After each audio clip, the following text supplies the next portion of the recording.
Welcome to Workplace Psychology with Dr. Martha Greidick. I'm Dr. Martha Greidick. This podcast examines a wide variety of work-related issues through the lens of industrial and organizational psychology.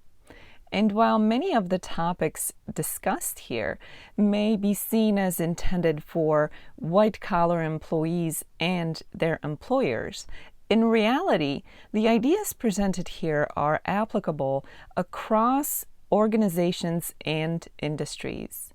Additionally, many of the topics discussed here may be applicable outside of the workplace. I encourage you to examine what's presented here, apply what makes sense to you, and simply discard the rest. Work-related stress and burnout continue to be the hot topics of conversation. Whether we're talking about your physical health, your emotional, or your psychological health, your work environment and your work experience can contribute to you becoming sick. They can affect your health, they can affect your happiness. So considering that so many people are talking about this is a topic worth investigating. Think about your own happiness, your own health and well-being, and how it all relates to your work. What kind of work-related things or factors could potentially contribute to the workplace or your work experience making you sick? One of the biggest contributing factor is the company's culture, specifically a toxic culture. How do you know if an organization has a toxic culture? Well, there are some things that you can look for. Things such as a high turnover rate or a highly stressful environment. Maybe employees who simply seem unhappy at work, who may be disengaged or completely lack enthusiasm about their jobs and even just being at work. When people become disengaged, this may be a sign of a toxic culture environment. A workplace that is filled with cliques and drama and gossip is a good indicator of a toxic culture. General distrust, whether that distrust comes from management or the employees or both, are also an indicator of a potentially toxic culture at an organization. While these are just some things that may be related to a toxic culture, this is not an all-inclusive list by any means. But a toxic culture is not the only potential contributor to your job making you sick. One of the other contributing factors may be incompetent management or leadership. Consider what that may look like. That may be management or leadership that is strictly self-serving and is less concerned about their employees than they are about themselves. It could also translate into absent managers or leaders, people who aren't really there, aren't really engaged with the workforce. Or it could be management or leadership that are simply detrimental to the experience of their employees. Another potentially contributing factor to a workplace or job that makes you sick could be a company that prioritizes its profits and its own winnings over the well-being of its workforce, of its employees. If you've been unfortunate to experience such a workplace, you know exactly what I mean. Profits and winning take precedence over everything and everyone else. That kind of environment is bound to take a toll on the employees, their health, and their happiness. An overly competitive or a highly stressful environment could also be a culprit. Some competition, some friendly competition, and certain forms of stress, such as eustress, may be beneficial to the workplace experience, but an environment that is overly competitive and is highly stressful is bound to contribute to an individual's demise or the detrimental effects on their health rather than anything else that may be positive to their experience. What's important to remember is that the organization is not the only contributing factor to this situation. The individual is the other part of this equation. What do I mean by that? Well, it goes back to the individual and his or her perception of the work environment and their work experiences. Perception plays a big role in our experiences and how we experience the world around us. That includes our work, dictates how we feel about those experiences and eventually how we react to those experiences. And of course, the final stop is how those experiences affect us. So perception is king. It's very important to understand how you perceive your work environment and your work experience. Take a look around you and consider whether the kinds of things that may be bothersome to you at work are equally annoying to your colleagues, or are you the only one who is troubled by them? That may be a matter of perception.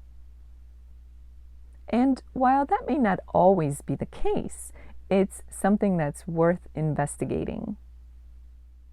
Think about how your job affects you, if at all.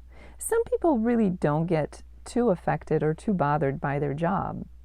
They come in, they do their job, they don't pay too much attention to whatever silliness may be going on around them, and they take it with a grain of salt, not let it bother them. Other people are more responsive and feel more affected by what's going on around them. It's important that you understand your own experience. How is your work environment and your work experience or experiences, how are they collectively potentially affecting you? If they're not really affecting you, or if they have a positive effect on you, that's one thing.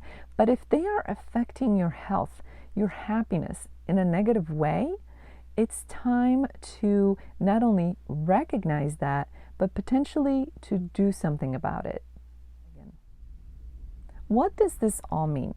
Well, it may mean that it's time to examine your own experience at work, your work environment, your daily work experiences, and how those potentially affect your happiness and your health and well-being. If they affect you positively, or if they really don't have much of an effect at all, that's one thing. But if they affect you negatively, then you may have to consider making some changes. You may be thinking, what kind of changes are we talking about? Well, you may take it upon yourself to try to change the environment or make a change in a way that will affect the experience that you have at the workplace. That may be something to consider. Another consideration may be simply changing your job. Whatever you decide, make sure that these are well thought out and well considered decisions. You don't want to make any rash decisions, whatever you do, that will come back and hurt you in the end. The other consideration when it comes to change is your own perception. If you examine your own perceptions and the lens through which you view the work environment and your own experiences, and decide that it's something that doesn't serve you, but maybe even harms you, it may be time to readjust how you look at things. As with anything else, change will require time and effort, so be prepared for that. But this requires introspection and some self-examination, and above all, honesty with yourself. You may find that this is a combination of both. Some of what's affecting you is related to the company. Some of what's affecting you is related to you and your own perception. Whatever you find is important because it will help you to make a game plan in terms of what you want to do and how you want to proceed. While the idea of your job making you sick sounds pretty serious, and it is, and while it may sound somewhat bleak, it really isn't, because knowledge and understanding provide you with an opportunity to do something about a situation if it's not one that is healthy for you. As this episode comes to an end, let's review what was discussed. For some people, in certain situations, their jobs can make them sick. That means affecting physical as well as psychological and emotional health. A job can also make you unhappy. What's important is the ability to recognize what factors can potentially come into play in terms of what's making you sick at work. It may be something like toxic company culture, or it may simply be bad management or bad leadership. It could go back to an organization that values profits over their employees. Or it could be something like an overly competitive or a highly stressful environment. But that's only part of the equation. You, as the individual, are the other part of that equation. It comes down to your perception of your work environment and your work experiences. Once you understand how your work environment and your work experiences and maybe even your own perception are affecting you, you are then better equipped to do something about it. If the effects are negative, you may want to make some changes, whether those changes are related to the organization or related to yourself and the way you perceive and interpret things. The good news is that you can make changes so that a job that may potentially be harmful to you, that may be making you sick, can no longer have that power over you. As the week unfolds, I encourage you to examine your own situation. How do you feel about your job, the work environment, your workplace experiences? Are they generally happy or maybe even neutral, or are they making you miserable or potentially even sick? And what about your own perception of things? Are you more of the glass half empty or glass half full? Do you tend to be bothered and affected by things that don't seem to bother others around you, meaning your colleagues? These are all things that are important to consider. And remember, brutal honesty is key in these situations. You can't just sugarcoat things, whether you're examining the environment in the organization or whether you're thinking about yourself and considering your own perceptions and interpretations of things and events.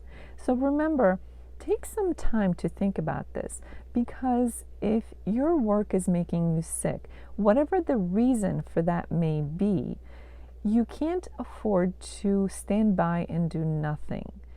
It's your responsibility to do whatever you can to protect your happiness, your health, and your well-being. If you are experiencing this podcast in an audio-only version, I invite you to check out my YouTube channel, where you can find the podcast in a video version. In addition to the podcast, my YouTube channel has other videos which focus on stress and stress management.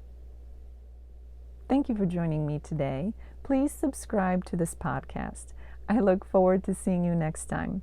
Until then, I wish you joy and well-being.